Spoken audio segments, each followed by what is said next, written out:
പൊതുവേ വീട്ടിലേക്ക് വേണ്ടി എന്തെങ്കിലും സ്പെഷ്യൽ ഫുഡ് ഉണ്ടാക്കാൻ ഭയങ്കര മടിച്ചായി ഞാൻ.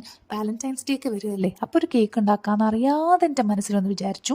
അപ്പം തന്നെ പ്രകൃതി ശക്തിയും വൈദ്യുതി ശക്തിയും എനിക്കെതിരെ പ്രവർത്തിക്കാൻ തുടങ്ങിയിരിക്കുന്നു. പ്രകൃതിയുടെ കാര്യം പറയുകയാണെങ്കിൽ അന്ന് എനിക്കില്ലാത്ത തലവേദന, ദേഹം വേദന, സന്ധിവേദന, കൈകാല വേദന ഒന്നും പറയണ്ട. ഇനി വൈദ്യുതിയുടെയോ, ഇവിടെ ഇടിനാശം വെള്ളപ്പൊക്കം ഉണ്ടായപ്പോൾ പോലും ഇത്രയും വോൾട്ടേജ് ഫ്ലക്ച്വേഷൻസ് ഇല്ലായിരുന്നു. ഇതെല്ലാം തരണം ചെയ്ത് ഞാനൊരു ഹോട്ട് മിൽക്ക് വാനില സ്പഞ്ചും അതിലേക്ക് കുറച്ച് വാനില ബട്ടർ ക്രീമും ഉണ്ടാക്കിയപ്പം ആ ക്രീം അങ്ങോട്ട് പിരിഞ്ഞും പോയി. എങ്ങനെ ഇരിക്കുന്നു? ഒരുമാതിരി ജീവിതത്തിൻ്റെ അവസ്ഥയായിരുന്നു കേക്ക് ഉണ്ടാക്കാൻ. ഓരോ പ്രാവശ്യം ഞാൻ ശ്രമിച്ചപ്പോഴും എവിടെ തിരിഞ്ഞാലും ഗതി പിടിക്കുന്നില്ല എന്ന് വേണം പറയാൻ. അങ്ങനെ വിട്ടുകൊടുക്കാൻ പറ്റില്ലല്ലോ എന്ന് വിചാരിച്ച് ഞാൻ രണ്ടാമതൊരു സെറ്റ് ബട്ടർ ക്രീമും ഉണ്ടാക്കി.